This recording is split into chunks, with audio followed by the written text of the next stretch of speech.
Assalamualaikum warahmatullahi wabarakatuh. Perkenalkan, nama saya Rahma Safira dengan NIM A1E12340. Di video ini saya akan menjelaskan hasil observasi dan wawancara saya terkait tugas trajektori lapangan dengan mata kuliah evaluasi diagnosis kesulitan belajar pada anak dengan dosen pengampu Bapak Muhammad Hamdi, SPD MPD. Untuk profil anak berinisial FDA dengan jenis kelamin perempuan, lahir pada tanggal 29 Februari tahun 2017 dengan pekerjaan ayah sebagai buruh dan pekerjaan ibu sebagai ibu rumah tangga.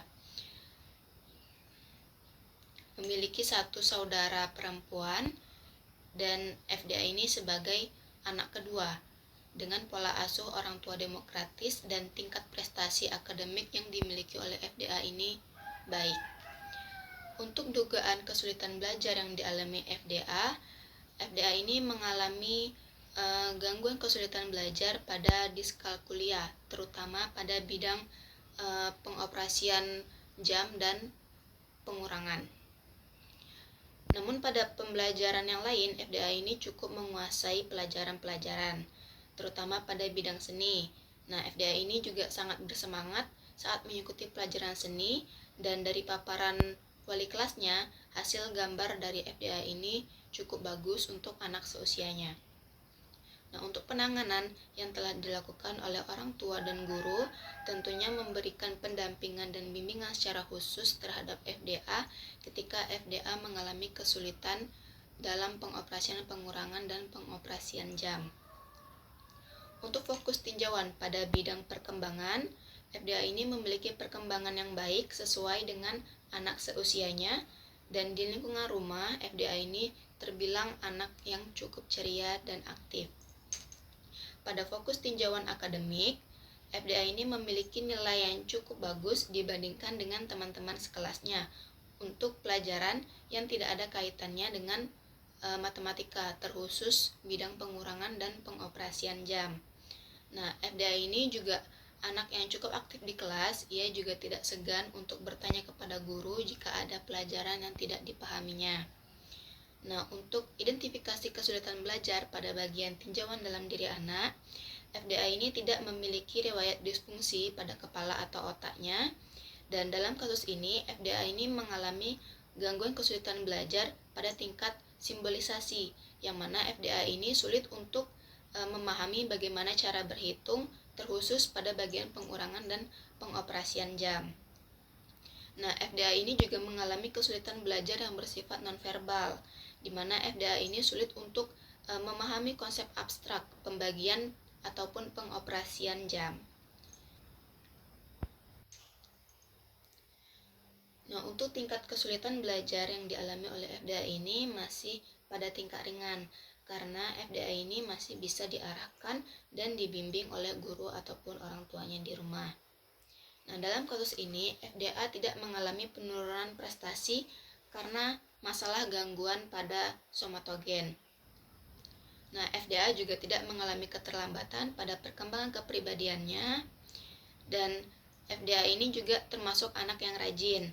Hanya saja pada saat merasa bosan dalam mengerjakan tugas, FDA ini akan bermain ataupun mengobrol bersama temannya dan akan melanjutkan mengerjakan tugasnya ketika disuruh oleh gurunya. Nah, FDA ini juga akan marah apabila diganggu pada saat belajar, baik di rumah maupun di sekolah. Nah, untuk identifikasi kesulitan belajar pada bagian tinjauan pada lingkungan anak, FDA ini selalu sekolah tepat waktu dan termasuk anak yang disiplin. Kemudian FDA ini juga selalu mendapatkan bimbingan dan pendidikan moral, baik itu dari guru, orang tua maupun kakek dan neneknya di rumah. FDA ini juga tidak memiliki riwayat penyakit apapun, dan FDA ini juga telah mendapatkan sarana ataupun prasarana yang memadai baik di rumah maupun di sekolah yang menunjang proses belajarnya. Nah, untuk penelaahan masalah pada bagian kependidikan, untuk hasil belajar FDA ini juga sangat baik. Dia hampir menguasai seluruh pembelajaran di kelas, bahkan beberapa kali sempat menjadi juara kelas. Hanya saja FDA ini kurang mampu dalam perhitungan pengurangan dan pengoperasian jam. Nah, jika dirata-ratakan dengan teman sekelasnya, FDA ini juga termasuk anak yang memiliki hasil belajar yang baik. Nah, kemudian hasil belajar yang FDA alami saat ini dengan yang sebelumnya pernah dicapai itu cukup mengalami peningkatan, karena walaupun FDA mengalami kesulitan pada bidang pengurangan dan pengoperasian jam, FDA ini telah mendapatkan bimbingan dan arahan yang sangat membantunya, baik itu dari guru maupun dari orang tuanya di rumah. Nah, untuk tempat FDA ini bersekolah, kegiatan seperti ekstrakurikuler dan kokurikuler itu sudah sesuai dengan kebutuhan dan kemampuan dari FDA, dan itu tidak terlalu memberatkan bagi FDA. Nah, untuk ruang belajar FDA di sekolah ini juga sudah disesuaikan dengan kebutuhan siswa, namun untuk ruang belajar yang ada di rumahnya ini sedikit sulit untuk dirubah ataupun ditata ulang karena keterbatasan ruang. Nah, untuk ventilasi yang ada di sekolah ini juga sudah cukup memadai, namun untuk ventilasi yang ada di rumah itu cukup sulit karena FDA ini tinggal di bedeng yang berdempetan dengan tetangganya. Nah, untuk lokasi tempat FDA ini belajar untuk di sekolah memang berada di pinggir jalan yang cukup ramai dilewati oleh kendaraan alat-alat berat, dan lokasi sekolahnya ini juga berada di daerah perdagangan dan pemukiman yang padat penduduk.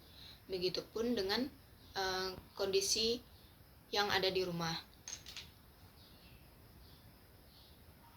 Nah, untuk anak murid yang ada di kelas tempat FDA belajar ini juga memiliki perbandingan yang sebanding antara murid laki-laki dan murid perempuan.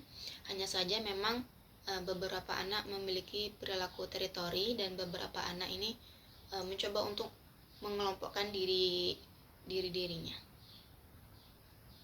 Nah, untuk sarana dan fasilitas yang ada di sekolah ini juga telah memadai sehingga memudahkan guru dalam memberikan penjelasan kepada siswanya serta memberikan bimbingan dan arahan kepada siswanya, terkhusus yang mengalami kesulitan dalam belajar.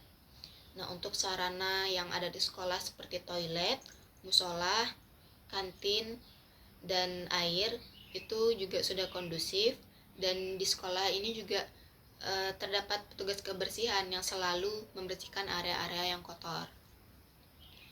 Nah, untuk penelaahan masalah pada bagian psikologis, secara umum FDA ini mampu untuk memahami materi pelajaran yang disampaikan oleh gurunya. Hanya saja FDA ini masih kesulitan di pelajaran matematika, khususnya pada bagian pengurangan dan pengoperasian jam. Kemudian FDA ini juga memiliki minat dan bakat pada bidang seni, khususnya pada seni menggambar, dan FDA ini juga memiliki perhatian dan konsentrasi yang penuh pada bagian seni, karena pada saat waktu pembelajaran seni FDA ini sangat bersemangat dan mampu mengikuti arahan yang diberikan oleh guru. Dan untuk hasil gambar yang dihasilkan oleh FDA ini juga cukup bagus dan baik untuk anak seusianya. Nah, saat di kelas juga FDA ini termasuk anak yang aktif dan rajin dalam mengerjakan tugas yang diberikan oleh guru. Kemudian selama proses pembelajaran di kelas, FDA ini juga termasuk anak yang memiliki kepercayaan diri yang tinggi, karena FDA ini tidak malu untuk bertanya kepada guru jika ada materi yang tidak dia pahami. Selanjutnya, untuk penelaahan masalah pada bagian fisik atau kesehatan, untuk bagian penginderaan, kondisi penginderaan FDA sendiri ini sudah terintegrasi dengan baik, dan makanan yang dimakan oleh FDA ini juga adalah makanan yang bergizi dan sudah tercukupi.